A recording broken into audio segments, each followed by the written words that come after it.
On. Load freeze. Mode. Displacement drive. Out. Displacement. Check. Floorboard. Check. Bank. Check. Gyros. On. Foil angles. 221. Trim switches. Auto. Right sensors. -6, -6. All push. Good.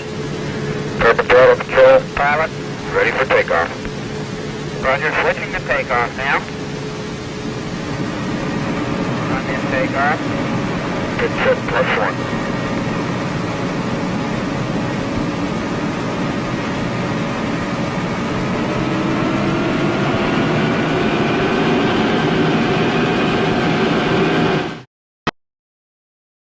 This is a hydrofoil. She is the descendant of a concept more than 75 years old, but because of modern technology, she now has a bright future in the United States Navy. In the age of speed, we need ships that go fast, no matter what the weather, no matter how high the seas. These ships of the future will have small crews, highly skilled in several areas. Their platform must be stable and reliable, versatile, and easy to maneuver. This hydrofoil is operating in heavy seas, yet she maintains a constant level. A destroyer, fighting the same conditions, slams and labors. Her speed is slowed by the rough water. Conventional ships, like a destroyer, are hampered by the added resistance from waves in heavy seas. But hydrofoils are ships with wings. Their foils create lift, and once they are foil-borne, they experience little drag from their relatively small foil systems. The idea of hydrofoils is not new. In 1918, the HD4 was tested in Canada by her designers, Alexander Graham Bell and Casey Baldwin. And even earlier, in 1898, Enrico Fornanini had demonstrated a hydrofoil which could make 40 knots.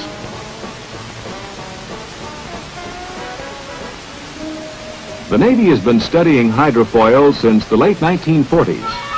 We've put foils on a variety of craft in our search for speed and stability. But this little ship was the turning point for the Navy's program. Sea Legs showed the advantages of a fully submerged, automatically controlled foil system, the type that appeared most capable of meeting the Navy's requirements. There are two types of foil systems: fully submerged and surface piercing. The fully submerged system puts the lifting surface completely below the water. Because lift on the foil is relatively unaffected by the water surface, the ship requires an automatic control system to maintain flying height. Surface piercing foils have lifting surfaces that penetrate the water. Lift varies in relation to speed and depth of foil submergence. This system is fundamentally stable because it is self-righting and is used extensively on commercial hydrofoils. However, the fully submerged system provides smoother operation and greater flexibility in heavy seas. Another major distinction in hydrofoils is the distribution of foil areas along the hull. The canard arrangement puts most of the load on large foils aft.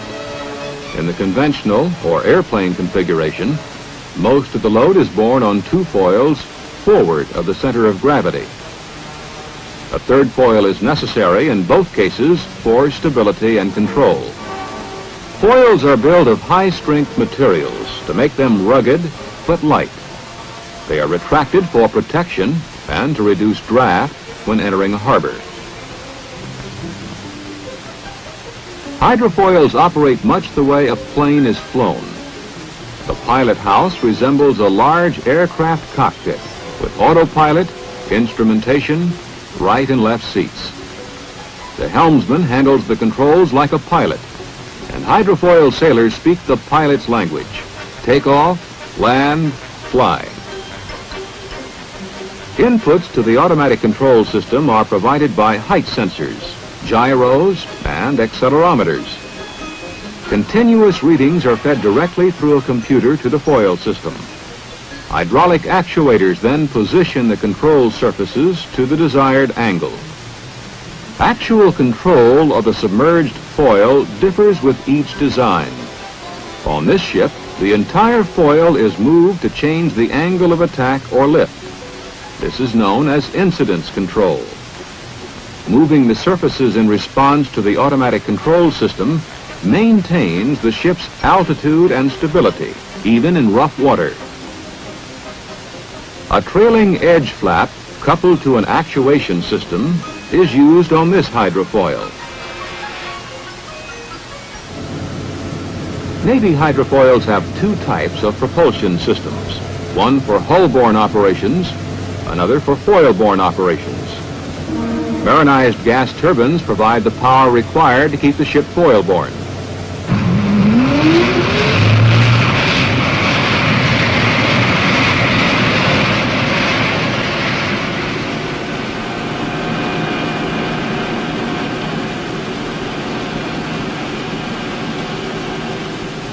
Two types of thrust producers also are used, water jets and propellers.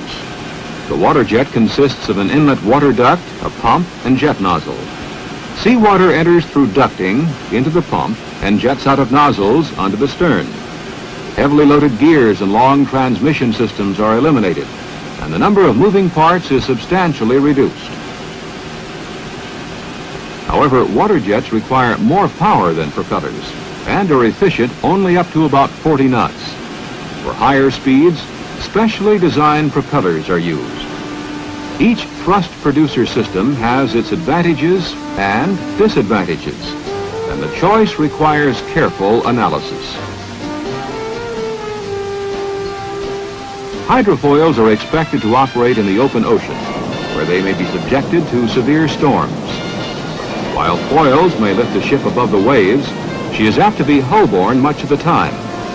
The strength of her hull and its sea-keeping qualities, therefore, are of paramount importance. Hulls currently are built of aluminum alloys, which come closest to satisfying requirements of weight, cost, weldability, and resistance to seawater corrosion. Good structural design is imperative when a hydrofoil impacts with waves bigger than her flying height. She also must survive crash landings, in addition to the routine landings she experiences every day. The Navy's 4 operating hydrofoils are capable of 40 knots when foil-borne. High Point was delivered to the Navy in 1963 by the Boeing Company. As the Navy's oldest hydrofoil, she has been modified several times. She is 115 feet long, with a beam of 33 feet, and weighs 120 tons. Foil-borne, High Point is driven by 2 gas turbine engines. The canard configuration puts 70% of the foil-borne load on the afterfoils.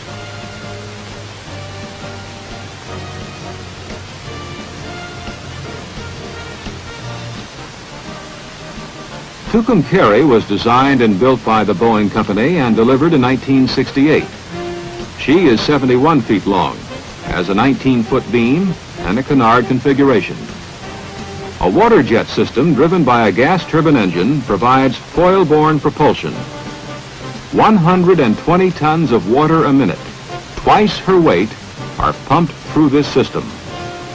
Another water jet driven by a diesel gives her hull-borne power.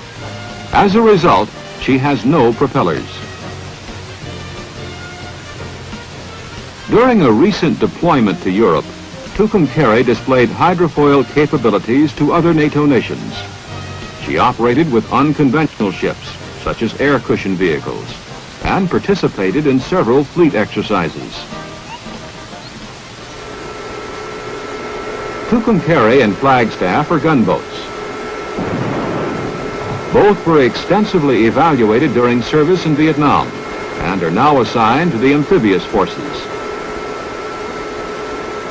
Flagstaff was designed and built by the Grumman Aerospace Corporation.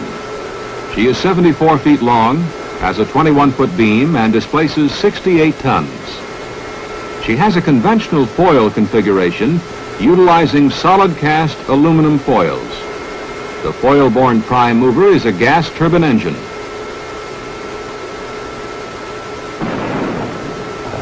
When hull-borne, she is powered by 2 water jets, each with a diesel engine.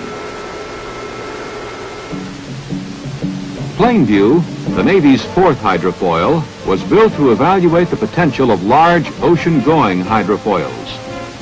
Designed by Grumman, she was built by the Lockheed Shipbuilding Company. At 212 feet long, 40 feet wide, and 320 tons, she is currently the largest hydrofoil in the world. Plainview has the conventional or airplane foil configuration. Thrust comes from 2 4-bladed propellers made of titanium, the highest speed props now in the Navy.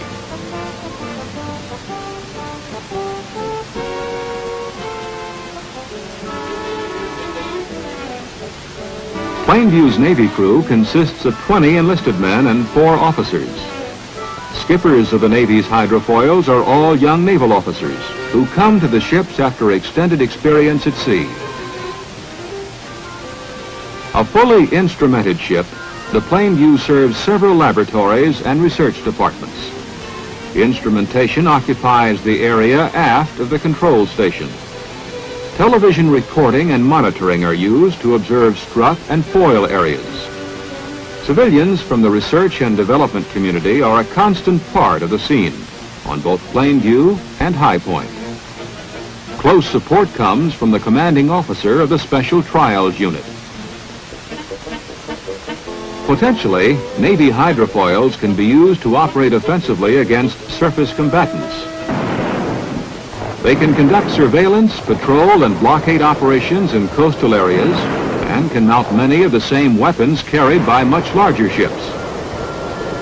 Successful trials include using a 152-millimeter gun to hit and destroy targets, or firing torpedoes while cruising at speeds up to 36 knots.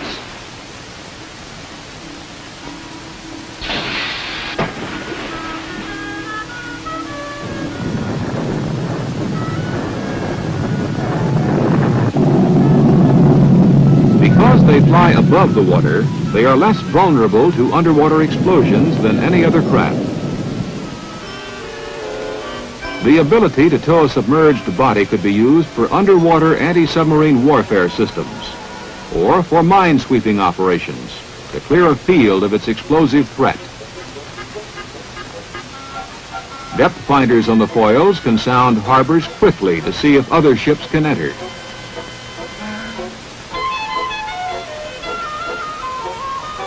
Refueling operations can be accomplished 2 ways, by the conventional alongside method or by sending a hose aloft to a helicopter hovering overhead. More missions will be forthcoming as the Navy builds larger, faster hydrofoils. For the future, the Navy is planning a number of patrol missile hydrofoils. These high-performance craft will have water jets and a canard configuration. They will carry missiles and forward-mounted guns.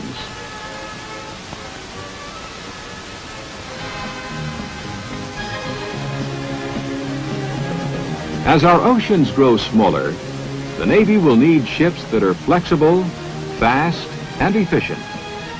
Ships capable of covering vast areas in a short time.